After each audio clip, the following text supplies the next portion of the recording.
Assalamualaikum warahmatullahi wabarakatuh. Kami dari kelompok ABCD dengan beranggotakan 3 orang. Saya Muhammad Surya Alif dengan NIM 2362521. Saya atas nama Muhammad Fauzi Taufik dengan NIM 236250001. Saya atas nama Jun Wahid dengan NIM 2362511. Kami mengambil judul penelitian itu pengaruh gaya hidup dan pola tidur terhadap konsentrasi belajar mahasiswa. Nah, jadi alasan kami mengangkat judul ini itu karena kami melihat banyak mahasiswa susah fokus saat belajar. Salah satunya mungkin karena gaya hidup dan pola tidur yang kurang baik. Banyak yang sering begadang, jarang olahraga, dan pola makan gak teratur. Nah, itu yang membuat kami ingin meneliti apakah gaya hidup dan pola tidur itu berpengaruh terhadap konsentrasi belajar mahasiswa.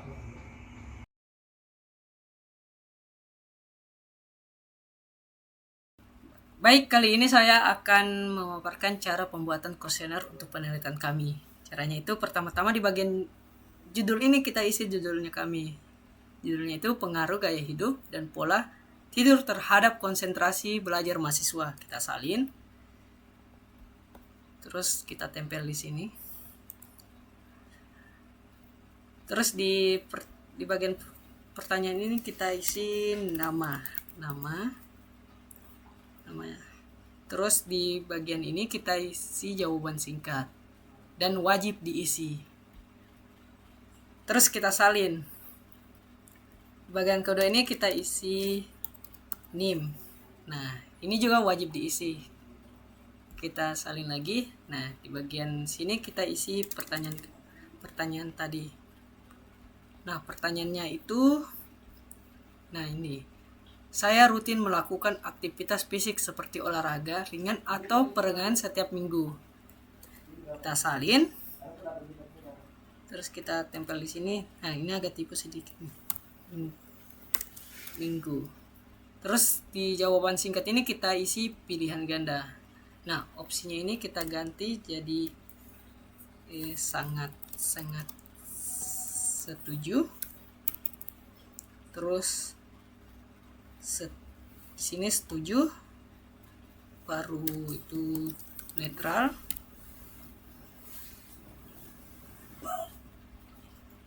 Habis netral kita isi tidak setuju. Tidak setuju. Di sini sangat tidak setuju. Sangat tidak setuju. Nah, setelah itu kita salin.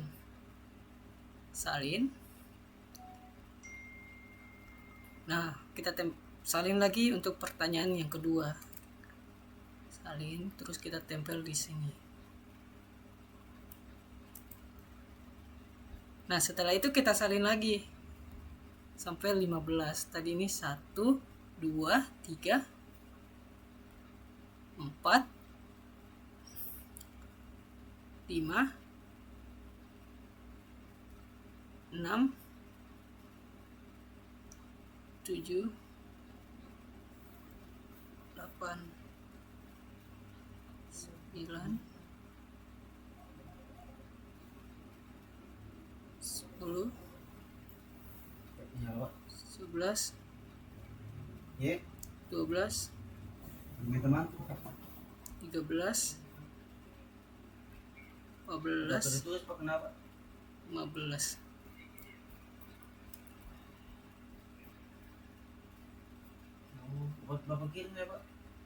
Nah, untuk pertanyaan kita ketiga kita salin.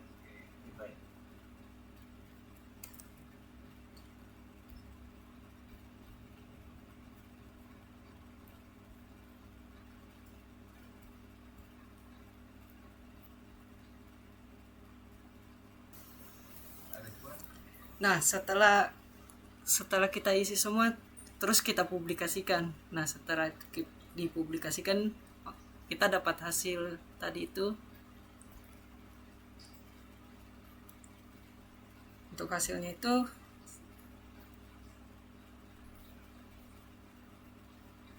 kita mendapatkan 44 jawaban. Nah, di sini untuk pertanyaan pertama itu mendapatkan netralnya itu ada 23 orang dan itu 52,3%. Untuk setujunya itu ada 15%, netralnya tidak setuju itu ada 9%, terus untuk sangat setuju itu ada 15%. Nah, yang pertanyaan kedua itu ada sangat setujunya itu 14%, setuju itu 31%, netralnya itu 47%, dan tidak setujunya itu 9,1%.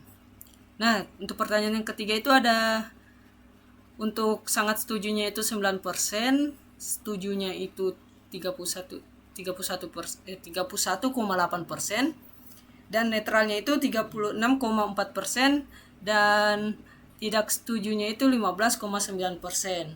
Nah, untuk pertanyaan yang ketiga itu 25% untuk setuju, 36% itu untuk setuju, dan sangat setuju itu 34%, dan netral itu 25%. Dan pertanyaan keempat itu 29% itu sangat tidak setuju, dan netral 31,8%, dan setuju itu 22,7%, dan sangat setuju itu 9%. Terus di pertanyaan selanjutnya itu ada sangat setujunya itu ada 6,8%. Untuk sangat tidak setuju itu 1%, 2,3%. Terus tidak setujunya 18,2%, setuju 20%, terus netralnya itu 52,3%.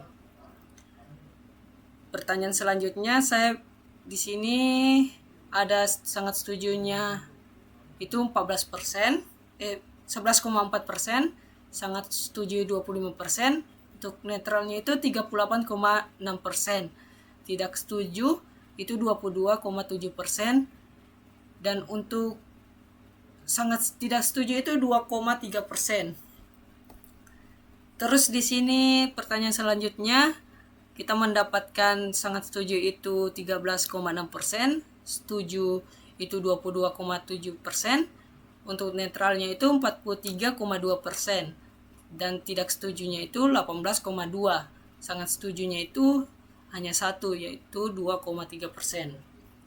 Pertanyaan selanjutnya, sangat setujunya itu ada 13%, 13,6%, sangat setuju itu 15,9%, netral 40,9%, sangat di sini tidak setujunya 29,5%, dan sangat tidak setujunya itu tidak ada. Terus pertanyaan selanjutnya, di sini sangat setuju 18,2%, sangat di sini terus setuju 27,3%, netral itu 38,6%, terus tidak setuju ada 9%, dan sangat tidak setuju itu ada 6,8%. Terus di sini sangat setujunya kita dapat itu ada 4,5%, sangat setuju itu 29,5%, netral itu 59,1%, dan tidak setuju itu 4,5%, dan sangat tidak setuju 2,3%. Pertanyaan selanjutnya,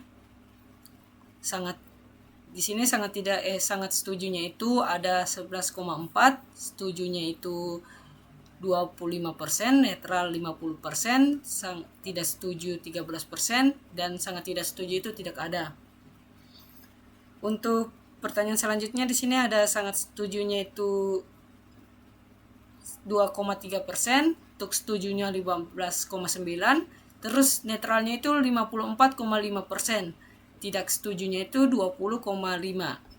Untuk sangat tidak setujunya itu 6,8%. Lanjut, di sini kita dapat sangat tidak setuju itu 4,5%, untuk sangat tidak setujunya itu 2,3%, tidak setujunya 2,3%, netral 54,5%, terus setuju itu 36,4%. Terus di sini sangat tidak setujunya itu 18,2%, tidak setuju 15,9%, netral itu 38,6%, setuju itu 25%, dan sangat tidak setuju itu 18,2%. Baik, kali ini saya akan menjelaskan indikator dari setiap variabel. Nah, di sini ada variabel X1 itu kebiasaan berolahraga atau latihan daya tahan posisi yang sama dalam waktu yang lama. Terus ada konsumsi air. Kita ambil referensi itu dari skripsi punya Almira, pengaruh gaya hidup sehat dan higienitas hidup terhadap masalah tidur mahasiswa Jabodetabek. Nah, ini dari Universitas Islam Negeri Syarif Hidayatullah, Jakarta, dibuat oleh Pira Almaira. Kita ambil 2 dari sini.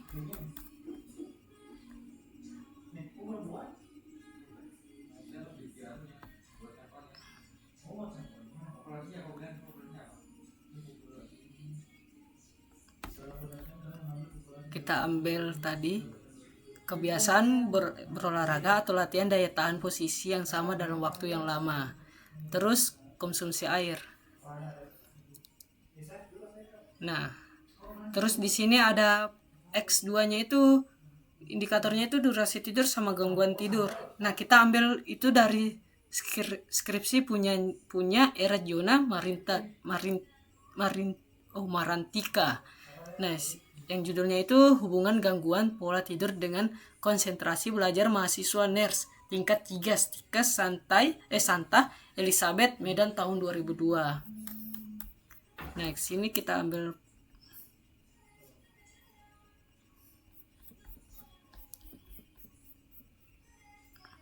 di sini kita ambil apa tadi? Durasi tidur sama gangguan tidur. Di sini ada durasi tidur sama gangguan tidur. Terus di variabel Y-nya itu ada merespon materi yang diajarkan, mampu mengaplikasikan pengetahuan yang diperoleh, frekuensi partisipasi dalam pembelajaran. Nah, frekuensi partisipasi aktif dalam pembelajaran ini kita bikin sendiri. Sedangkan merespon materi yang diajarkan dan mampu mengaplikasikan pengetahuan yang diperoleh itu kita ambil dari skripsinya tadi.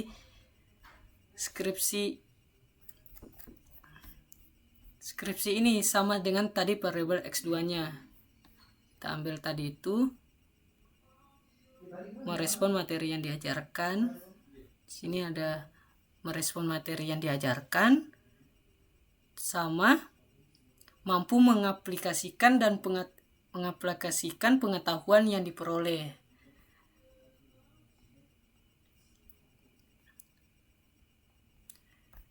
Nah, maksud dari indikator kebiasaan berolahraga atau latihan daya tahan posisi yang sama dalam waktu yang lama itu maksudnya itu tanda-tanda atau hal yang nunjukin kalau seseorang punya kebiasaan yang fokus nahan posisi lama biar ototnya itu kuat. Terus indikator konsumsi air itu maksudnya jumlah atau cara kita minum air setiap hari. Intinya seberapa banyak kita minum air biar tubuh kita terhidrasi. Terus di sini ada durasi tidur. Nah, maksud dari durasi tidur itu orang yang punya masalah ya buat tidur nyenyak. Nah, terus ada gangguan tidur. Di situ maksudnya gangguan tidur atau masalah atau kondisi yang bikin orang susah tidur dengan normal. Jadi tidur itu mereka tidak seperti biasanya, bikin capek atau berpengaruh ke aktivitas sehari-hari. Terus di sini ada merespon materi yang diajarkan. Nah, maksudnya itu cara kita nunjukin kalau kita itu menangkap atau ngikutin materi yang diajarin. Jadi kayak gimana kita kasih tanggapan atau reaksi waktu belajar. Terus mampu mengaplikasikan pengetahuan yang diperoleh.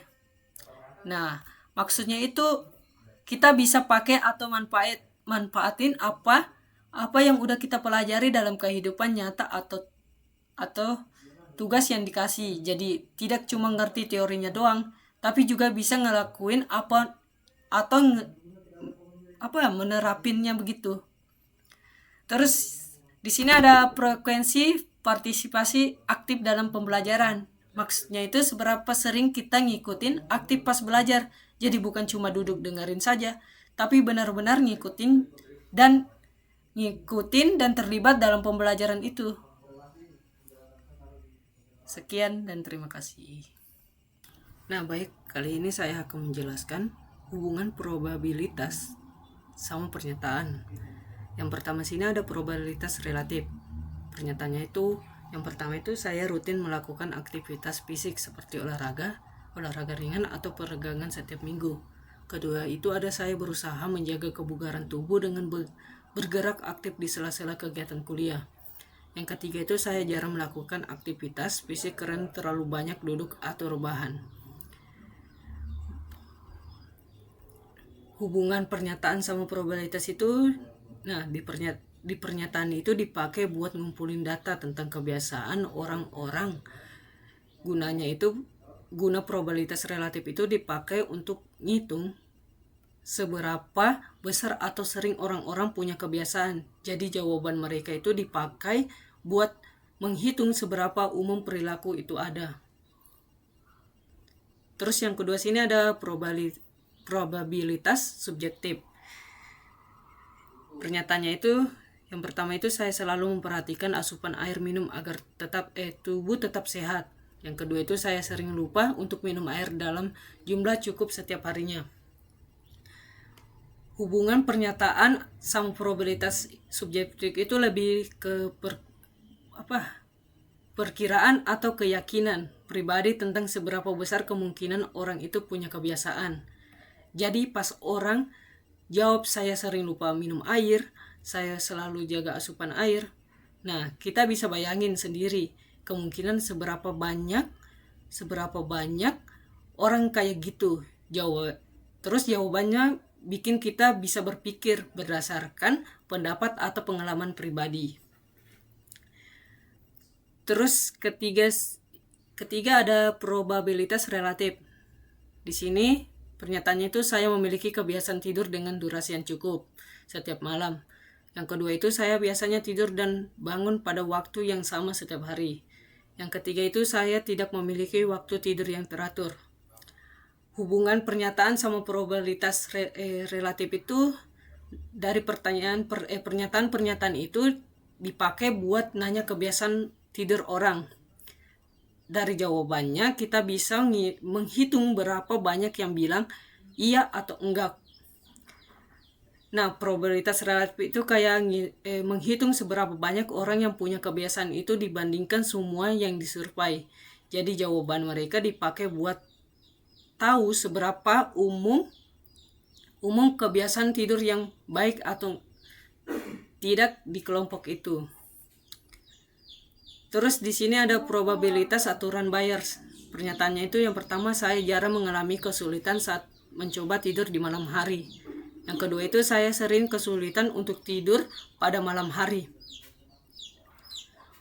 Hubungannya itu dari pernyataan-pernyataan itu dipakai buat tahu siapa yang gampang tidur sama siapa yang susah tidur. Kalau kita punya info lain kayak umur, stres, atau kebiasaan lain, kita bisa pakai aturan Bayes buat ngira-ngira kemungkinan orang susah tidur. Kalau dia punya ciri tertentu. Jadi jawaban mereka itu bisa dipakai bareng data lain yang dibuat untuk menghitung peluang lebih detail. Intinya aturan Bayes itu ngebantu kita mengubah tebakan awal tentang siapa yang susah tidur jadi lebih akurat dan mempertimbangkannya. Terus di sini ada probabilitas klasik. Nah, pernyataannya itu yang pertama itu saya merasa mudah memahami materi yang dijelaskan oleh dosen. Yang kedua itu saya aktif menanggapi atau bertanya tentang materi yang diajarkan di kelas. Yang ketiga itu saya merasa sulit memahami materi yang dijelaskan. Hubungannya itu kalau kita anggap semua kemungkinan jawabannya punya peluang yang sama, misalnya ada kemungkinan orang mengerti, aktif nanya, dan gak paham. maka kita bisa pakai probabilitas klasik buat ngitung peluangnya. Jadi probabilitas klasik itu kayak mikir, kalau semua kemungkinan punya kesempatan yang sama, berapa peluang orang itu termasuk yang mengerti atau tidak mengerti materi. Terus di sini ada probabilitas subjektif. Nah, pernyataannya itu yang pertama satu itu saya berusaha menerapkan teori kuliah ke dalam tugas atau proyek yang saya kerjakan. Hubungannya itu dari pernyataan-pernyataan itu nanya pendapat orang tentang diri sendiri. Jadi pas dia jawab iya, itu berdasarkan perasaan atau penilaian dia sendiri. Nah, probabilitas subjektif itu tuh kayak tebakan atau perkiraan pribadi tentang kemungkinan dia punya kebiasaan itu. Intinya jawabannya itu nunjukin seberapa dia merasa dia bakal nerapin teori, bukan hitungan pasti. Terus di sini ada probabilitas relatif. Nah, pernyataannya itu saya jarang atau hampir tidak pernah bertanya di kelas. Nah, hubungannya itu pernyataan itu dipakai buat nanya siapa yang jarang nanya di kelas. Terus kalau kita kasih ke banyak orang, terus dia hitung berapa yang jawab iya, kita bisa lihat seberapa banyak dari semua orang yang punya kebiasaan itu. Itu disebut probabilitas relatif. Jadi probabilitas relatif itu kayak bilang dari semua yang ditanya segini, begini, dan jarang atau hampir nggak pernah. Oke, jadi cara kami menentukan populasinya yaitu dengan cara kami ini mencari mahasiswa yang kriterianya itu mirip sekali dengan topik yang kita bawakan, agak-agak mirip lah. Contohnya kayak pola hidup sama gaya hidup sama pola tidur. Nah, karena dari saya sendiri, saya kebanyakan melihat mahasiswa, khususnya mahasiswa yang jurusan yang sama dengan saya, yaitu informatika, itu mereka itu kebanyakan tidurnya itu kurang gitu. Mungkin karena tugas atau mungkin juga karena mereka itu memang susah tidur seperti itu. Nah, makanya kami hanya menentukan populasi itu yang hanya ada di informatika di angkatan 2023 atau angkatan 23 di UIN Dato Krama Palu.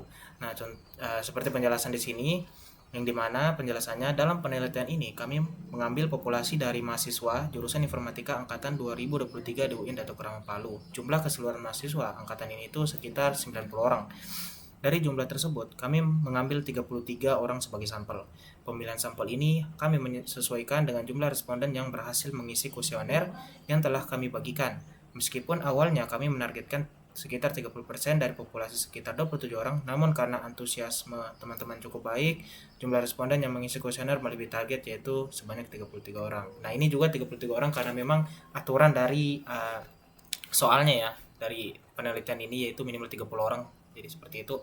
Terus sampel ini kami anggap sudah cukup mewakili untuk melihat pengaruh gaya hidup dan pola tidur terhadap konsentrasi belajar mahasiswa informatika angkatan 2023. Nah, selanjutnya adalah di sini cara menentukan sampelnya. Sampelnya kan ini sudah ya. Cara menentukan sampelnya itu ya seperti ini. Kami cara menentukan sampelnya itu seperti ini. Yang dimana dalam penelitian ini kami menentukan minimal sampelnya itu dengan cara metode persentase. Jadi cara ini cocok banget untuk pengujian kecil atau mini riset. Metode persentase juga punya rumus yaitu N, yaitu jumlah sampel. Persentasenya itu adalah 30% ya. Di sini kenapa sebagai 30%? Di sini dijelaskan bahwa 20 sampai 30% itu populasi yang biasanya jumlahnya itu kurang dari 100. Nah, kebetulan kita punya populasi ini hanya 90 orang gitu ya. Jadi saya cocoknya pakai yang 20 atau sampai 30%. Tetapi di sini saya menggunakan 30%. Dan N-nya itu adalah jumlah populasi ya. Yang dimana jumlah populasi kami yaitu 90 orang. Oke. Nah, jadi kalau kita kerjakan itu seperti ini. Yang dimana 30% dikali dengan 90 orang ya, itu hasilnya 27. Berarti minimal sampel yang dihasilkan itu harus 27 orang. ya. Tetapi karena di sini kami mendapatkan 33 sampel, maka 33 sampel ini yang kami gunakan seperti itu. Oke, baik. Sekarang saya akan menjelaskan teknik sampling yang kami gunakan. Nah, di sini kami menggunakan itu teknik sampling yang namanya accidental sampling. Nah, di sini saya jelaskan ya. Di sini dijelaskan dalam penilaian ini kami menggunakan teknik sampling accidental sampling. Teknik ini dipilih karena paling sesuai dengan kondisi dan situasi kami di lapangan. Accidental sampling adalah teknik pengambilan sampel berdasarkan siapa saja yang secara kebetulan bertemu atau kami temui dan bersedia mengisi kuesioner. Jadi kami membagikan link kuesioner ke grup WhatsApp jurusan dan juga menghubungi beberapa teman secara pribadi satu persatu siapapun dari angkatan 2023 yang bersedia mengisi kuesioner, langsung kami masukkan sebagai responden. Yang artinya, jadi kami ini walaupun respondennya itu memang tidak memiliki kriteria yang sesuai dengan topik yang kami bawakan, kalau dia bersedia sebagai responden, kami tetap menganggap bahwa kami tetap mengambil data tersebut. Maksudnya seperti itu. Jadi siapapun pokoknya yang sukarela mengisi walaupun dia sendiri itu tidak masuk kriteria dengan topik yang kami bawakan ini, walaupun dia isi kuesioner, kami tetap menganggap bahwa kami tetap memakai data yang mereka isi gitu, data yang dia isi maksudnya seperti itu, walaupun dia tidak memiliki kriterianya seperti itu. Nah, di sini juga alasan kami menggunakan teknik ini adalah karena lebih praktis juga dan efisien mengingat waktu yang terbatas dan metode penyebaran yang dilakukan secara online. Dengan cara ini, kami tetap bisa mendapatkan data yang relevan dan sesuai dengan target populasi yaitu mahasiswa informatika angkatan 2023 seperti itu.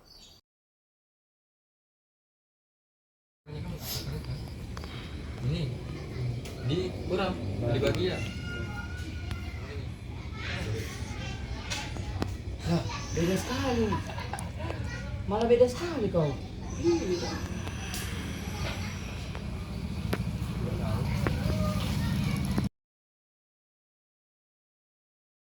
Baik, di sini saya akan menjelaskan cara kami melakukan pengumpulan datanya. Kami, yang dimana pertama-tama itu kami membuat kuesioner dulu menggunakan Google Form yang berisi pernyataan-pernyataan terkait gaya hidup, pola tidur, dan konsentrasi belajar gitu. Setelah kuesionernya jadi, kami itu membagikan ke teman-teman seangkatan, yaitu informatika angkatan 2023 lewat grup WhatsApp jurusan gitu ya. Selain itu kami juga menyebarkan kuesionernya secara langsung dengan cara menghubungi teman-teman lewat chat pribadi satu persatu. Ya, cara ini kami lakukan supaya lebih banyak yang mengisi kuesioner, karena kalau cuma di share di grup biasanya itu responnya agak lama atau bahkan terlewat. Dengan chat pribadi kami juga bisa lebih memastikan bahwa responden benar-benar dari angkatan yang sesuai dan bersedia meluangkan waktu untuk menjawab. Nah, itu cara kami melakukan pengumpulan datanya. Jadi yang pertama-tama kami membuat kuesioner dulu, lalu kita publikasikan, lalu hasil publiknya itu kita publish ke grup ya, ke grup angka informatika mungkin ya. Terus bukan cuma lewat grup aja, tetapi kami juga chat satu persatu seperti itu supaya apa ini tadi, karena kalau cuman share di grup biasanya responnya agak lama atau bahkan terlewat gitu. Makanya alasannya kami itu menchat satu persatu supaya kami juga bisa lebih memastikan bahwa respondennya itu memang benar-benar dari angkatan yang sesuai seperti itu. Baik, kali ini saya akan menjelaskan bagian perhitungan manual di Excel. Nah, jadi ini adalah hasil kuesioner kami. Di sini filenya kami dapat di Google Form ya, jadi bentuknya seperti ini ya. Nah, terus selanjutnya selanjutnya adalah kita akan merubah semua nilai-nilai yang tidak setuju ini menjadi sebuah angka gitu, menjadi sebuah poin-poin yang sudah ditentukan sebelumnya. Kalau misalkan positif ya berarti kalau misalkan dia sangat setuju maka poinnya itu 5. Kalau negatif misalkan hasilnya itu sangat setuju itu hasilnya 1. Jadi kayak kebalikan gitu. Nah, kita akan merubah semua nilai ini itu menjadi angka gitu. Nah, caranya sebelumnya itu kita buat dulu sebuah tabel baru kayak gini di bawahnya, dengan ada pernyataannya ya. Jenis pernyataannya itu ada apakah positif, apakah negatif kayak gini. Ya, di sini kami punya 15 pernyataan ya. Terus punya 3 variabel juga karena kita regresi linear berganda gitu. Nah, terus selanjutnya adalah kita akan merubah nilainya ini menjadi sebuah angka. Caranya tinggal gini. Switch kayak gini. Terus kita ambil kolom mana yang ingin dirubah nih. Contoh yang ini ya. Kita rubah dulu. Nah, kayak gini. Terus kita langsung bilang aja kalau sangat setuju. maka hasilnya itu 5. Ini kalau positif ya. Terus apalagi, terus 7. Kalau setuju maka hasilnya itu 4. Terus kalau netral maka hasilnya itu 3. Terus kalau kalau tidak setuju itu 2. Dan kalau sangat tidak setuju itu hasilnya 1. Nah, seperti ini. Jadi ini caranya. Jadi ketika misalkan dia cocok, contoh misalkan di sini awalnya kan tidak setuju nih, kita cek satu-satu nih. Ini apakah ini sangat setuju? Jawabannya, maksudnya dia akan cek dulu apakah ini kan tidak setuju nih, dia cek dulu, dia cocokkan dulu. Apakah tidak setuju sama dengan sangat setuju? Jawabannya tidak. Nah, terus tuh ini lagi dia cek apakah tidak setuju sama dengan setuju? Jawabannya tidak. Begitupun juga netral, dan ketika masuk ke sini ya tidak setuju, maka dia akan memberikan nilai 2 seperti ini. Jadi begitu cara kerja switch ya, kayak condition gitu. Selanjutnya langsung kita enter. Nah, terus supaya bisa langsung sesuaikan aja ya. Jadi caranya kita tinggal tarik kayak gini. Jadi ini otomatis menyesuaikan dengan nilai-nilai yang di atas. Nah, kayak gini ya. Nah, coba kita cek ya. Coba kita cek di akhirnya aja. Contoh misalkan 531. Ini berarti dia sangat setuju. Ini netral, ini sangat tidak setuju berarti. Kita tes. Nah, ternyata benar ya. Nah, seperti itu caranya. Selanjutnya yang positif, caranya sama aja berarti. Kita tinggal copy aja dari sini. Ya, tinggal copy ya, baru kita maaf, ini kesalahan. Jadi kita ini dulu. Oke ya, kita copy aja. Sabar, kita cek dulu ya benar. Oke, kita cek dulu. Kita langsung copy, caranya kayak gini. Oke, kita Ctrl C, baru terus kayak gini. Terus kita langsung tempel aja dari sini. Nah, kayak gini. Nah, selanjutnya kita ganti aja ini menjadi C2. Nah, kayak gini. Nah, ini karena ada positif, jadi enter aja langsung. Nah, terus caranya supaya menyesuaikan ya udah kita blok dulu, terus kita geser sampai ke nomor 33. Nah, kayak gini. Nah, dia akan menyesuaikan. Kalau kita tes lagi apakah benar gitu ya. Setuju kan 4 nih. 2 berarti ya. Nah, benar ya berarti ya. Ya sudah, berarti sesuai. Begitu seterusnya. Kalau negatif berarti dia kebalikan. Ya, kita coba tes aja, berarti taruh di sini. Ya, ini negatif, dia di D ya. Berarti dia di D, tinggal ganti aja ini D. Ya, kan ini sangat setuju, kita ganti. Kalau negatif itu sangat setuju itu 1. Berarti ini 1, ini 2, ini tetap 3. Terus ini tetap 4 dan ini 5. Jadi kita enter aja. Nah, kayak gini. Terus kita seperti biasa kita langsung tarik aja sampai bawah. Nah, kayak gini hasilnya. Jadi 2, 3, 2, dan ya kita tes lagi. Setuju itu kan 2 ya kalau di negatif ya. Netral 3, setuju 2, berarti 2, 3, 2 ya. Berarti benar ya. Berarti ini 2 berarti setuju, dan ya 3. Oke. Berarti benar ya. Nah, begitu terus sampai ke 15 ya. Mungkin saya percepat aja videonya mungkin ya. Nah, oke, baik, ini adalah hasilnya ya. Hasil ketika dia sudah buat menjadi angka. Oke, jadi sekarang kita tentukan dulu nih mana X1, mana X2 sama Y ya. Jadi setiap variabel itu punya 5 pernyataan. Jadi kita bisa bilang aja dari 1 sampai 5 ini adalah X1 ya. Jadi kita tinggal warnai aja, kita bedakan kayak gini. Kita blok segini, kita warnai aja. Oke, terus bagian ini kita ganti lagi ya warnanya, berarti ini jadi X2. Kita coba blok lagi kayak gini. Nah, oke, terus maaf, ini kayaknya kasih beda deh. Warna ini aja lah. Terus 11 sampai 15. Aduh. Kita sorry. Oke, ada kesalahan. Oke, enggak. Oke, kita blok aja sampai sini. Nah, kayak gini. Nah, kita coba kasih warna ini aja. Oke, jadi ini nilai Y, ini nilai X2, dan ini nilai X1-nya. Oke, kita sudah coba ya. Oke, sekarang adalah kita akan menghitung manual. Kita akan mencoba menghitung manual. Kita sudah bisa coba untuk hitung manual. Tapi sebelumnya kita maaf, ini kayaknya enggak masuk nih.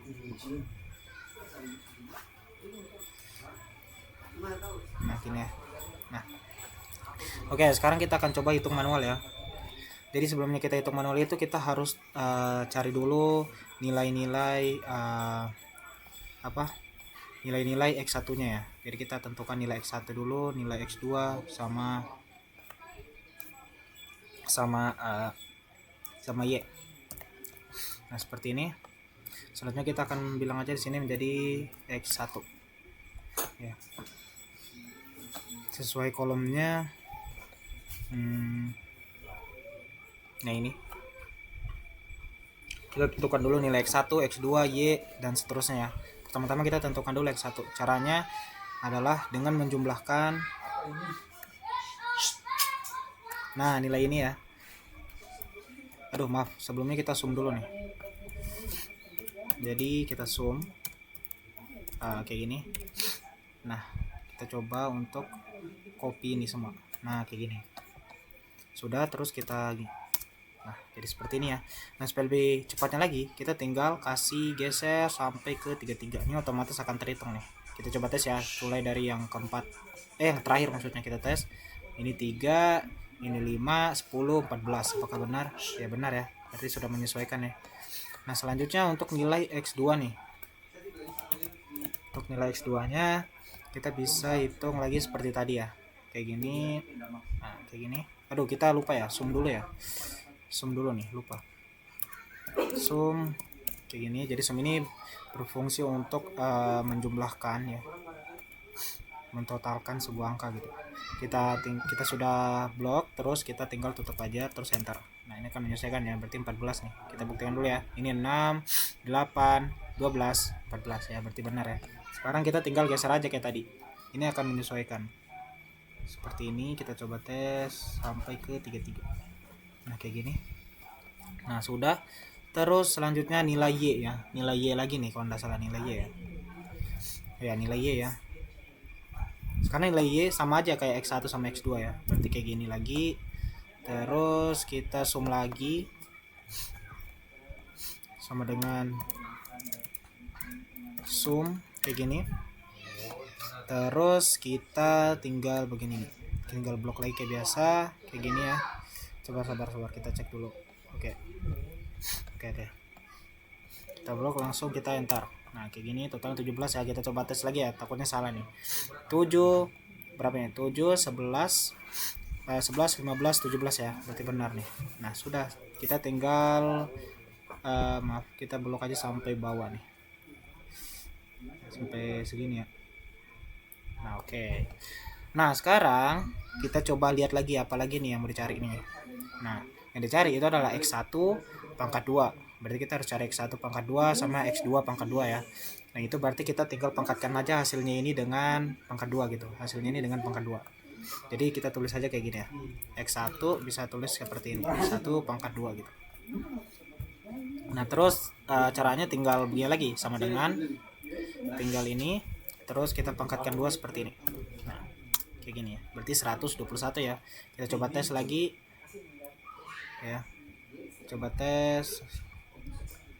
Nah, sabar. Kita coba gini. Nah, hasilnya akan jadi seperti ini ya. Begitu lagi untuk nilai X2 pangkat 2 ya. Untuk nilai X2 pangkat 2 berarti X2 pangkat 2. Caranya sama aja kayak X1 tadi. Ya udah, berarti kita sama dengan dulu. Di sini sama dengan.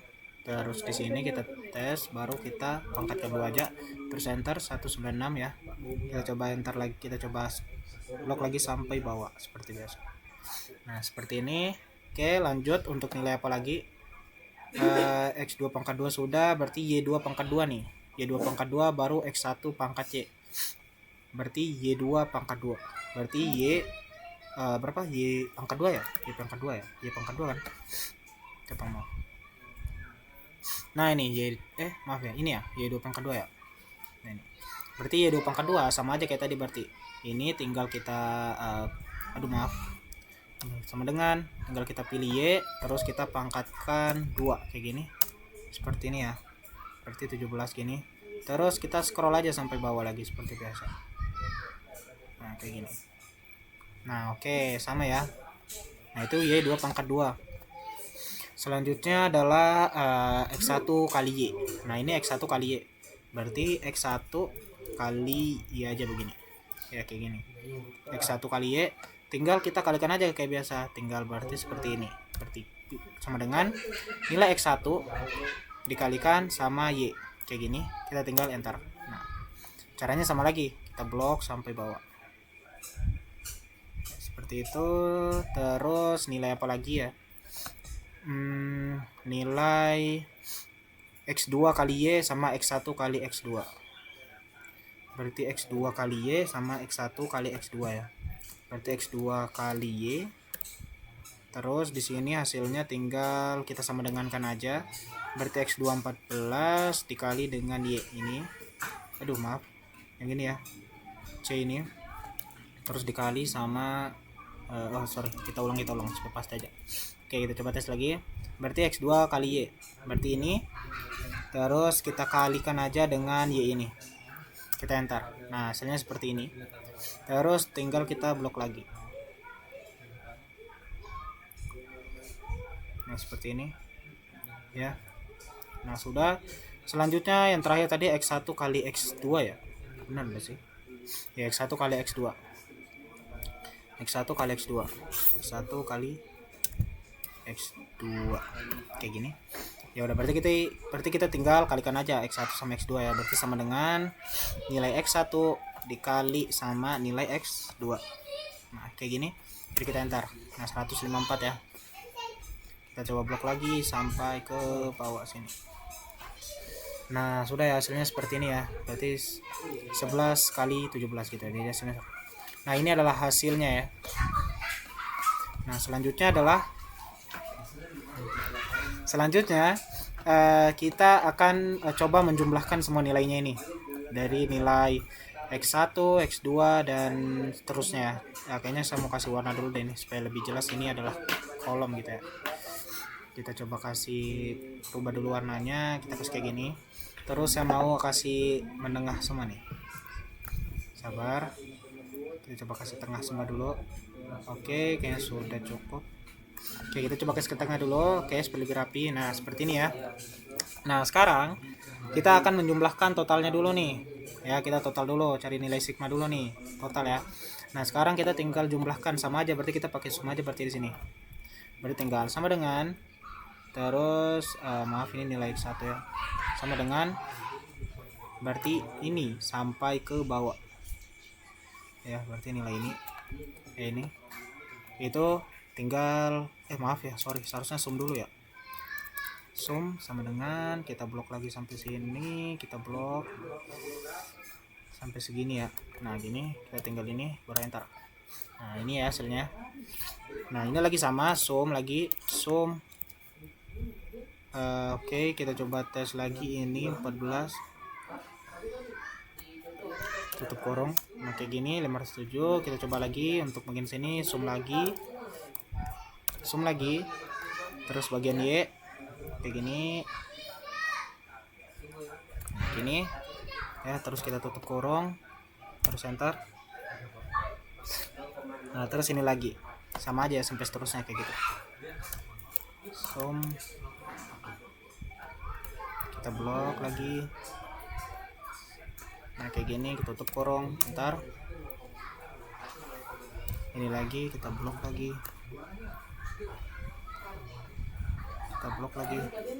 aduh maaf, lupa sum ya, ini kita blok lagi. Nah, ini kita enter satu-satu. Oke, kita coba tes lagi ini, aduh lupa lagi, sum kayak gini ya. Oke, Y pangkat 2. Oke, kita coba tutup lagi, tutup kurung, baru enter kayak gini. Terus sama dengan lagi, sum lagi ya, jangan lupa sum. Aduh maaf, hasil totalnya ini kita coba kalikan dulu. Nah, kayak gini, terus enter.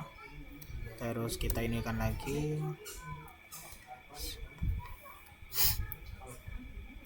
maaf, kita coba tes. Aduh lupa sum lagi ya, aduh kebiasaan. Oke, coba tes ya.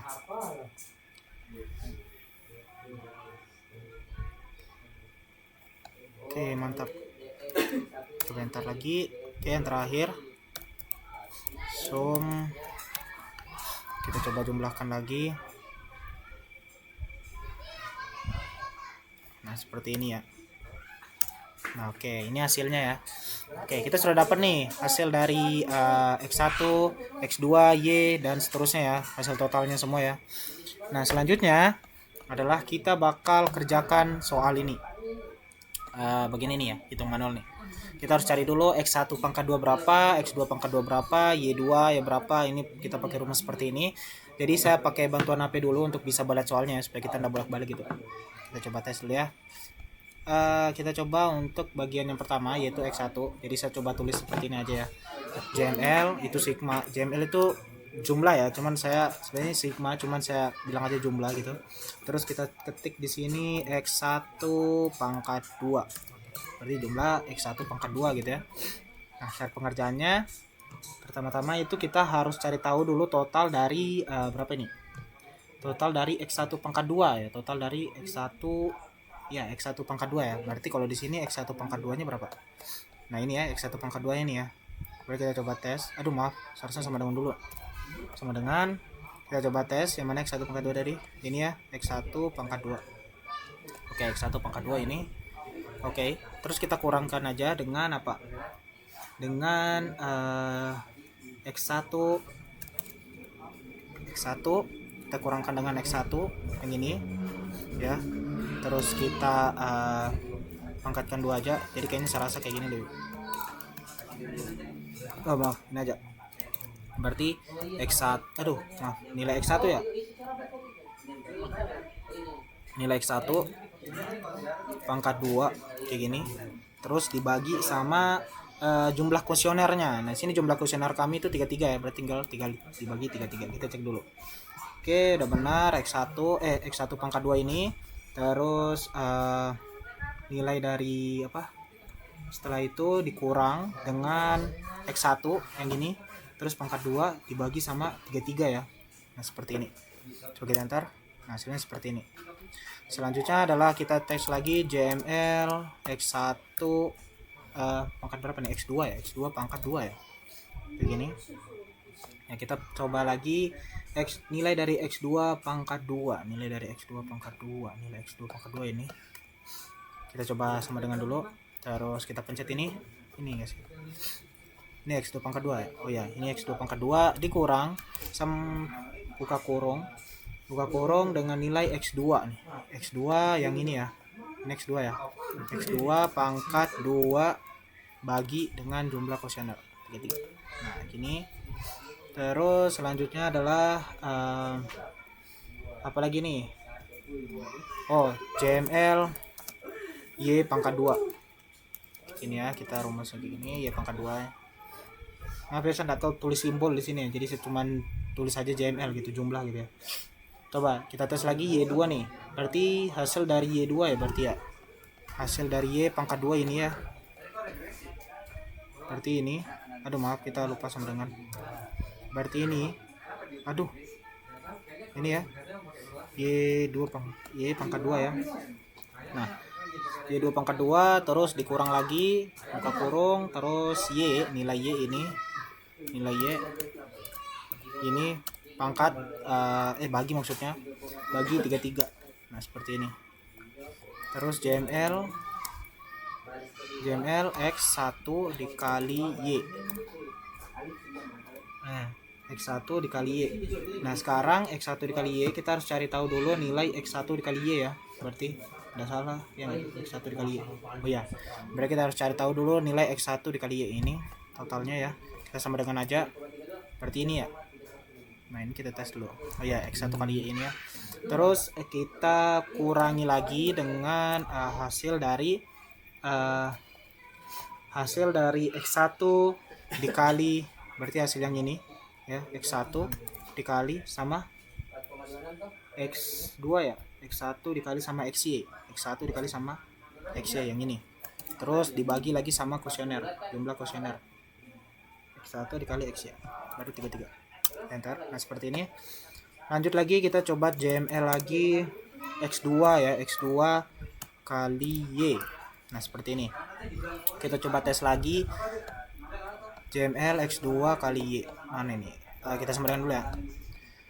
X2 kali Y. Selesai ini. Ini ya. Setelah terus kita langsung sambil buka kurung lagi, terus kita kalikan lagi X2 dikali dengan Y. Ya. Terus dibagi lagi dengan 33. Seperti ini. Nah, yang terakhir JML apa nih? X1 dikali sama X2. Ya. Terus kita coba lagi caranya, itu kita cari lagi nilai dari X1 dikali X2 ya. Berarti yang terakhir ini ya. Berarti kita coba lagi, kita sama dengankan dulu. Terus bagian akhir. Terus kurang. Terus buka kurung. Terus apa nih? Berarti nilai X1 dikali sama nilai X2 buka kurung dibagi sama kuesioner, jumlah kuesioner. Nah, ini hasilnya ya. Itu sudah dapat. Ya, itu hasil pengerjaan untuk yang bagian sini. Ya, seperti itu caranya. Selanjutnya kita sudah ketahui ya tadi nilai sudah dapat ya, nilai dari hasil yang mana tadi? Hasil yang ini ya, ini kita sudah dapat. Nah, selanjutnya adalah kita buat lagi apa lagi namanya? Nilai B1-nya kita cari lagi nilai B1. Nilai dari B1 itu adalah seperti ini. Oke, kita lihat dulu ya rumusnya tadi nilai B1 gimana sih. Nah, sekarang kita harus cari tahu dulu nilai B1 ya, karena kita sudah ketahui tadi nilainya, kita harus cari tahu lagi nilai B1, B2 dan A ini ya. Nah, caranya kita sudah dapat tadi ya. Kita saya lihat lagi di HP ya. Nah, caranya adalah diketahui berarti sigma X2 kali pangkat 2 ya. X2 pangkat 2 ini ya. Berarti kita sama dengan dulu nih. Sabar, kita tes dulu.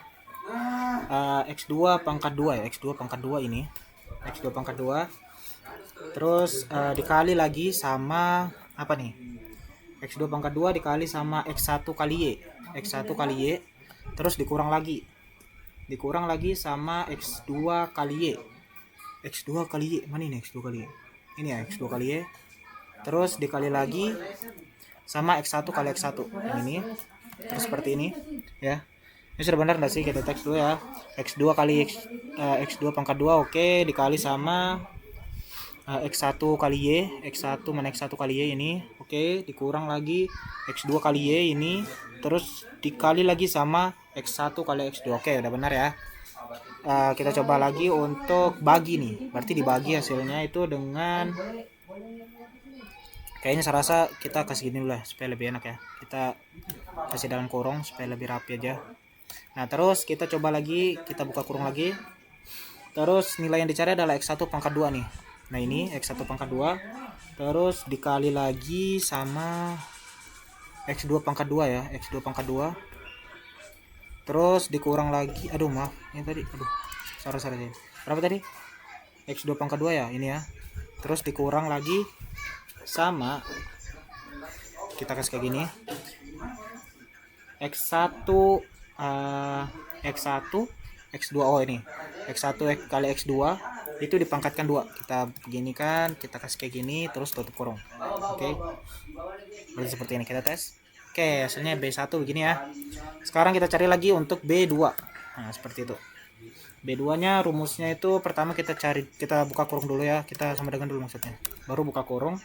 Terus selanjutnya kita X2 yang mana, X2 sini, X2 sama X1 kali X1 pangkat 2. Nah, ini X1 pangkat 2, terus kita kalikan lagi dengan X2 kali Y, X2 kali Y, terus dikurang lagi dengan X1 kali Y, terus dikali lagi dengan X1 kali X2 ini. Terus kita tutup kurung, kita bagi lagi, kita buka kurung lagi.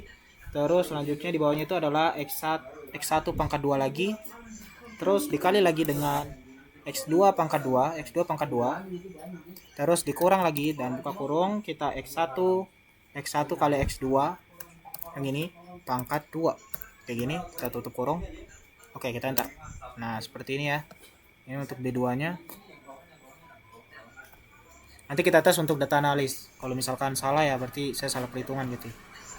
Selanjutnya adalah A. Nah, sekarang untuk cari A nya lagi seperti ini. Untuk Y, mana Y? Nilai Y ya. apa nih? Nilai Y. Oh, nilai Y. Oh, berarti yang ini ya, nilai yang ini ya. Berarti kita samakan dulu berarti. Nilai Y yang ini ya, nilai Y mana nilai Y? Ini ya, nilai Y yang ini kita ambil, berarti yang ini. Oke. Berarti selanjutnya dikurangi sama nilai B1. Ini ya. Dikurangi sama nilai B1 seperti ini. Terus hasilnya dikali lagi sama X1. Mana sih? Sigma X1 ya, Sigma X1. Sigma X1 berarti yang ini. Ya. Sigma X1. Terus dikurang lagi sama B2. B2 ini. Terus dikali lagi dengan X2 yang ini. Terus kita tutup kurung lagi, terus dibagi sama jumlah kuesioner. Kita enter. Nah, seperti ini ya, kita sudah dapat B1, B2 dan A-nya. Nah, kayaknya coba kita langsung tes aja untuk bagian data analisnya. Coba tes ya, kita data analis. Caranya seperti itu, kita ke data, baru ke data analis, terus kita cari regresi. Kayak gini, kita coba oke. Kita coba kasih masuk nilai dari variabel Y-nya ya, yang ini ya. Ya. Kita coba kasih masuk aja variabel Y-nya. Yang ini ya. Terus kita ketik lagi ini, kita klik maksudnya. Terus variabel X. Kalau variabel X kedua-duanya ya, berarti X1 sama X2 kita kasih masuk. Nah, seperti ini. Nah, kita coba lagi. Oke, kita output range. Kita kasih ke mana nih? Kita kasih ke sini aja lah ya, agak dekat dikit. Nah, coba kita langsung ke sini, langsung kita oke, bismillahirrahmanirrahim. Nah, hasilnya seperti ini ya. Oke, kita buktikan dulu nih untuk nilai A ya. Ini berarti ya, kita lihat apakah benar di sini. Oh, ternyata benar ya. Alhamdulillah benar nih. Untuk ini nilai untuk B1. Nah, nilai B1 ini udah benar ya. Untuk nilai B2 ini ya minus 0, 1 bla bla gitu ya. 348 ya. Oke, sekarang sudah benar nih B1, B2 dan A-nya gitu ya. Nah, ini cara gunakan data analis ya juga. Nah, selanjutnya adalah kita lihat dulu nih. Selanjutnya apa lagi nih? Sabar, ini masih recording ya. Oh, masih ya. Oke, kita coba lagi ya. Bagian mana nih? Nah, nih. Coba deh kita hitung dulu nilai R-nya nih. Maksudnya menghitung R gini ya. Aduh, oke, kita coba. Nah, oke, sekarang kan ini sudah kita tentukan ya tadi ya. B1, B2 sama A kita sudah dapat nih ya. Mohon maaf tadi ada kesalahan, jadi saya cut tadi ya. Ini sudah benar, B2 ya. B1 juga sudah, sama A yang ini intercaps ya, sama ya. Nah, sekarang kita tentukan dulu nilai R-nya nih. Nilai R itu di gini ya, rumusnya ya, nilai R. Oke, sekarang kita coba dulu ya untuk nilai R-nya yang ini ya. Oke, kita coba tentukan ya. Berarti caranya pertama square T dulu, samakan dulu nih. Square T karena ada akar kuadrat ya. Oke, sekarang kita ambil nilai B1. Sebelumnya kita dulu nih. Kita coba untuk kasih dalam kurung lagi, terus kita ambil nilai B1 kayak gini ya. Maaf, saya lebih bagus kita kasih kayak gini aja dulu. Oke, kita ambil nilai B1. Terus kita kalikan dengan X1 kali Y. X1 kali Y yang ini. Oke, kita tutup kurung, terus kita tambah lagi, terus kita buka kurung lagi, terus kita kalikan dengan B2, terus dikalikan lagi sama X2 kali Y ini ya. Terus kita tutup kurung lagi, terus dibagi sama sigma Y pangkat 2 ini. Oke, setelah itu kita tutup kurung lagi, kita enter. Nah, kita coba cek untuk bagian multiple R. Nah, benar ya. Seperti itu. Nah, oke. Baik, sebelum kita masuk ke penjelasan data analisnya, nah di sini saya ingin membacakan dulu untuk hipotesis penelitiannya kita itu apa gimana. Nah, di sini yang pertama itu adalah H1, yaitu gaya hidup berpengaruh terhadap konsentrasi belajar mahasiswa. Yang kedua itu adalah H2, yaitu pola tidur berpengaruh terhadap konsentrasi belajar mahasiswa. Dan H3 itu adalah gaya hidup dan pola tidur secara bersama-sama berpengaruh terhadap konsentrasi belajar mahasiswa. Jadi di H3 ini kayak antara H1 dan H2 itu ada pengaruh enggak terhadap konsentrasi belajar mahasiswa, seperti itu. Ya, itu adalah hipotesis penelitian kami. Oke, baik. Di sini adalah hasil data analisnya dan sekarang saya sudah mewarnai yang akan saya jelaskan itu ya. Yang pertama itu ada multiple R. Nah, di sini menjelaskan korelasi atau hubungan antara X1 dan X2 terhadap variabel Y. Kalau kita perhatikan di sini nilainya itu adalah 0,254 gitu ya. Dan seterusnya. Ini dia masuk ke kategori rendah ya atau lemah, tetapi bukan sangat lemah, tetapi kategori rendah. Kalau kita perhatikan di sini ini. Nah, nilai intervalnya itu masuk di yang kedua ini ya. Tadi kan berapa tadi? 254 ya, 0,254. Kalau kita perhatikan lagi, nah, dia masuk ke kategori rendah atau lemah. Seperti itu. Kalau di dalam SPSS ini bukan multiple R tetapi R aja. Nanti dijelaskan oleh teman saya nantinya. Baiklah, selanjutnya saya akan melanjutkan di bagian SPSS-nya. Pertama kita ke data view. Terus kita copy data yang sudah dibuat di Excel. Kita copy dulu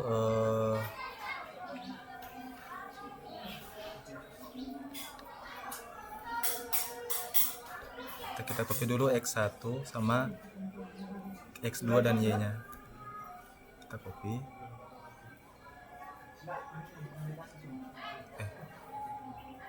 Kita copy dulu. Terus ditempel di data view. Jika sudah ditempel, kita ke variable view. Terus ini namanya kita ubah ke X1, terus kedua X2, terus Y-nya. Terus ininya kita ubah menjadi scale. Ini juga scale. Jika sudah semua, kita ke analis, terus ke regression, linear. Ini bagian dependen ini di variabel terikatnya, kita kasih masuk di sini. Terus X1 sama X2 nya kita blok ke sini bawah. Terus jika sudah semua kita oke. Ini adalah telurnya sudah muncul semua. Pertama kita lihat dulu di bagian R-nya ini. Karena ini adalah hubungan antara X1 dan X2 terhadap variabel Y. Sini sebesar 2,54%. Ini hubungan antara X1 dan X2 terhadap variabel Y. Terus ke reduce R square, ini adalah pengaruh antara X1 dan X2 terhadap variabel Y. Ini sebesar 0,02%. Jadi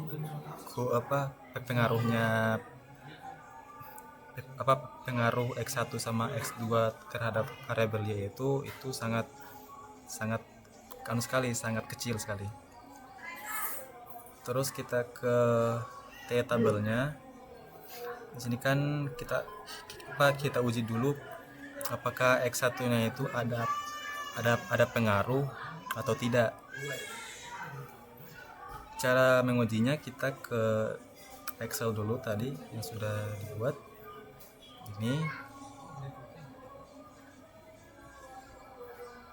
kita lihat dulu.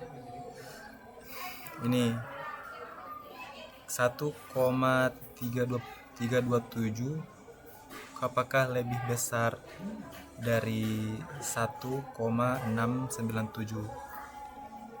Ini kita cek dulu. Di sini kita cek dulu. Ini kan jika nilai T hitung lebih dari T tabel, maka terdapat pengaruh variabel X terhadap variabel Y. Sedangkan tadi di sini di bagian sininya kan lebih kecil dari ini. Jadi X1-nya itu tidak terdapat pengaruh. Terus selanjutnya di bagian X2-nya lagi kita cek. Ini minus 0,1. Ini kita cek lagi. Kan tadi sini, jika nilai T hitung lebih besar dari T tabel, maka terdapat pengaruh variabel X terhadap variabel Y. Sedangkan tadi di sini, ini 0,115 itu kan lebih kecil dari ini 1,697% itu. Jadi X2 nya itu tidak terdapat pengaruh. Terus cara kedua untuk mengetahui ada pengaruh atau tidak, itu kita cek di sini dari SIG. Ini dia lebih gampang gitu. Ini SIG. Dari SIG ini kan 0,195. Kita cek ke sini. Ini, jika nilai SIG kurang dari 0,05, maka terdapat pengaruh variabel X terhadap variabel Y. Sedangkan tadi di sini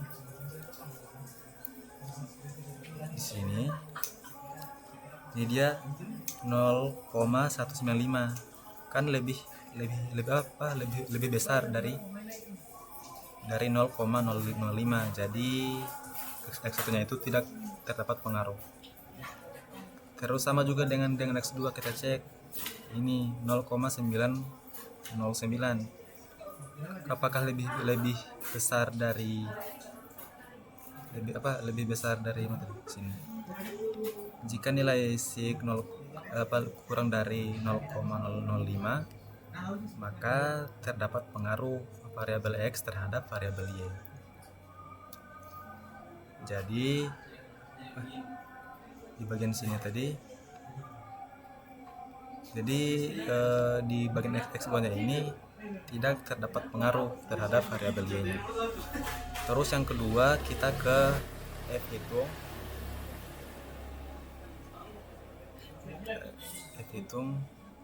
Nah, sini. Ini F hitungnya sebesar 1,035. Ini kita cek. Ini 3,316. Kita lihat dulu di sini. Ini, jika nilai F hitung lebih dari F tabel, maka terdapat pengaruh variabel X secara simultan terhadap variabel Y. Yang tadi.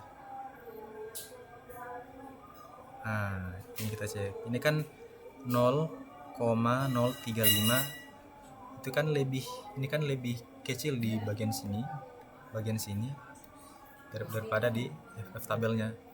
Jadi bagian simultan itu atau pengaruh gabungan dari X1 dan X2 terhadap variabel Y itu tidak terdapat pengaruh. Terus kita cek lagi di yang cara kedua di SIG ini. Ini kan nilainya 0,368. Kita cek dulu di sini. Ini, jika nilai SIG kurang dari 0,05, maka terdapat pengaruh variabel X secara simultan terhadap variabel Y. Sedangkan tadi di bagian sininya ini kan 0,3668. Ini kan lebih besar dari 0,05. Jadi bagian X1 dan X2 nya itu tidak terdapat pengaruh terhadap variabel Y. Baik, mungkin hanya itu yang bisa saya jelaskan di bagian SPSS. Kurang dan lebihnya saya mohon maaf. Nah, selanjutnya ada adjusted R-square. Nah, di sini menjelaskan pengaruh antara X1 dan X2 terhadap variabel Y. Nah, di sini ternyata pengaruhnya itu sangat lemah atau sangat kecil gitu ya. Kalau di sini dilihat ini pengaruhnya 0,0021 gitu ya. Ini pengaruhnya sangat kecil banget atau sangat lemah seperti itu. Nah, sekarang kita akan coba untuk masuk ke persamaan regresi linearnya. Nah, di bagian koefisien ini ya. Yang pertama ada intercept atau nilai konstannya. Yang dimana nilai konstannya itu adalah 13,091666. Terus nilai X1-nya yaitu adalah 0,21679543. Dan X2-nya itu adalah minus 0,01844348. Nah, kalau kita perhatikan di sini, yang pertama itu adalah konstantanya, yaitu 13,0917, menunjukkan bahwa jika skor gaya hidup X1 dan X2 adalah 0, maka nilai konsentrasi belajar diprediksi sebesar 13,0917. Ya, ini karena dibulatkan ya. Ini merupakan nilai dasar dari konsentrasi belajar tanpa dipengaruhi oleh kedua variabel. Nah, terus yang kedua, koefisien gaya hidup X atau X1, yang dimana nilainya itu adalah 0,2168, menunjukkan bahwa setiap kenaikan 1 poin dalam skor gaya hidup mahasiswa akan meningkatkan skor konsentrasi belajar sebesar 0,2168 poin dengan asumsi pola tidur tetap. Hal ini berarti bahwa gaya hidup memiliki pengaruh positif terhadap konsentrasi belajar. Semakin baik gaya hidup mahasiswa, maka semakin baik pula kemampuan mereka dalam berkonsentrasi saat belajar. Yang artinya jika nilai X1, nilai koefisiennya bertambah yang X1 itu, maka semakin meningkat juga nilai dari Y1-nya atau semakin meningkat juga konsentrasi belajarnya. Nah, sekarang kita masuk yang ketiga, itu adalah X2, koefisien pola tidur, yang dimana nilainya itu adalah minus 0,0184, menunjukkan bahwa setiap kenaikan 1 poin dalam skor pola tidur akan menurunkan skor konsentrasi belajar sebesar 0,0184 poin dengan asumsi gaya hidup tetap. Artinya, pola tidur memiliki pengaruh negatif terhadap konsentrasi belajar. Hal ini dapat terjadi apabila skor tinggi pada pola tidur mencerminkan bahwa tidur yang buruk atau tidak teratur sehingga berdampak negatif pada fokus belajar. Yang artinya, jika misalkan nilainya misalkan 0,1 ya, bukan 0,0 kayak gini. Jika misalkan 0,1 ya, maka nilai Y-nya ini akan menurun gitu karena dia negatif ya. Karena ini bersifat negatif gitu. Otomatis jika misalkan nilai koefisiennya seperti itu, misalkan 0,1, misalkan gaya pola tidurnya itu buruk sekali, maka akan mengakibatkan konsentrasi belajar mahasiswa itu akan buruk juga seperti itu. Oke, baik, itu bagian persamaan regresi linear berganda ya, seperti itu. Nah, sekarang kita masuk ke bagian T-table atau T-hitung dulu nih. Kita ini adalah T-hitungnya ya. Yang pertama T-hitung yang bagian X1, ini adalah T-hitung bagian X2. Ini mana T-hitung nilai bagian X1 itu adalah 1,32 dan seterusnya, dan untuk T-hitung bagian X2 itu adalah 0,11 dan seterusnya. Nah, sekarang kita akan menentukan T-table-nya atau uji T gitu ya. Nah, kalau kita lihat di sini rumusnya uji T-table itu seperti ini. 0,05 itu adalah nilai alfa yang kita pakai. Terus N-nya itu adalah jumlah kuesioner atau jumlah sampel yang kita pakai. K itu adalah variabel bebas. Dan 1 itu dari rumusnya memang. Atau memang mungkin itu kayaknya variabel terikat deh kalau tidak salah. Tuh gimana? Coba kita tes dulu. 0,05 di sini kita titik koma. Terus N-nya itu adalah 33 atau kuesioner. Terus K-nya itu adalah 2 dan 1 seperti ini. Kalau kita hasilkan itu nanti seperti ini. Itu menjadi 30 ya. Nah, di sini kita sudah lihat nih. Ini kita akan lihat hasilnya berapa kalau di dalam tabel T ya. Kalau kita lihat di sini 0,05 ini adalah sebagai kolom dan 30 ini sebagai baris. Kalau kita perhatikan di sini saya coba buka untuk tabel T ini. Nah, kita lihat 0,05 yang ini ya. Yang ini 0,05 dan kita akan cari sampai ketemu baris ke-30. Nah, baris ke-30 tuh yang ini ya. Ya, baris ke-30 itu yang ini. Yang artinya nilainya itu adalah 1,697. Yang ini ya. Mana sih tadi? Yang ini ya. Nah, ini. Nah, ini adalah hasilnya, yaitu 1,697. 1,697. Ini nilainya 1,697. Ya enggak sih? Mana nih tadi? Mana tadi baris ke-30 ini ya, 1,697. Nah, itu adalah hasil T-table. Sekarang kita akan uji nih nilainya.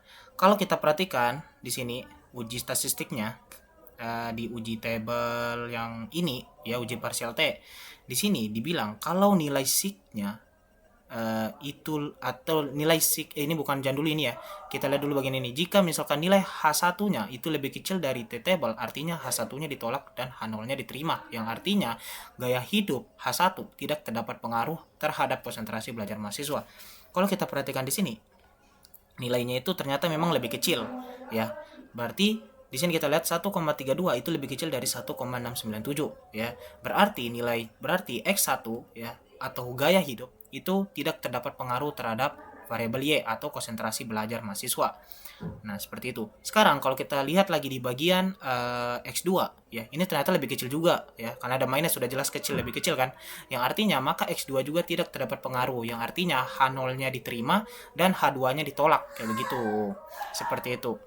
Nah, sekarang kita coba bisa juga cek melalui sig yang seperti ini. Yang dimana nilai sig ini kita bisa tentukan dengan nilai alpha. Seperti ini. Nah, nilai alpha yang ini nih, 0,05. Nah, kalau kita perhatikan di sini, jika misalkan nilai sig-nya lebih besar ya atau sama dengan nilai sig-nya, maka itu nilainya artinya itu gaya hidup itu tidak dapat pengaruh. Kalau kita perhatikan di sini, nilainya itu lebih besar dari 0,05. Nah, berarti nilai X1 atau H1 itu ditolak dan yang diterima itu adalah H0-nya. Seperti itu. Kalau kita lihat lagi di X2 itu H2-nya itu ditolak juga, tetapi H0-nya diterima yang artinya tidak terdapat pengaruh ya. Berarti X1 atau H1 tidak terdapat pengaruh dan H1 atau H2 atau X2 itu tidak terdapat pengaruh juga terhadap variabel Y secara parsial ya, seperti itu. Oke, baik itu bagian tabelnya. Sekarang kita coba bagian F atau uji F gitu ya. Nah, sekarang kita coba lihat nih ada rumusnya nih. K itu adalah apa lagi K? K itu adalah variabel bebasnya yaitu 2. Kita coba kasih dalam kurung yaitu 2 titik koma N33 dikurangi 2 dikurangi 1 seperti ini. Terus kalau kita jumlahkan itu hasilnya adalah 2 baru 30 seperti ini. Nah, sekarang kita cek lagi seperti kayak table. 2 ini sebagai kolom, 30 sebagai baris. Kalau kita cek di bagian F table yang ini, kita cek bagian baris kolom yang kedua yang ini dan kita cari ke bagian 30. Mana 30? Yang ini. Ternyata nilainya 3,316. Nah, terus seperti ini. Nah, hasilnya ternyata 3,316. Seperti ini. Kalau kita lihat lagi di uji statistik uji F di bagian bawah sini, kita lihat interpretasinya dibilang kalau H-nya itu lebih kecil dari F-table, artinya H0-nya diterima dan H3-nya ditolak. Seperti itu. Ini ditolak ya, maaf salah ini. Ditolak H3. Gaya hidup dan pola tidur X1 dan X2 itu tidak terdapat pengaruh terhadap konsentrasi belajar mahasiswa secara simultan. Simultan itu artinya kedua-duanya ya, antara X1 dan X2.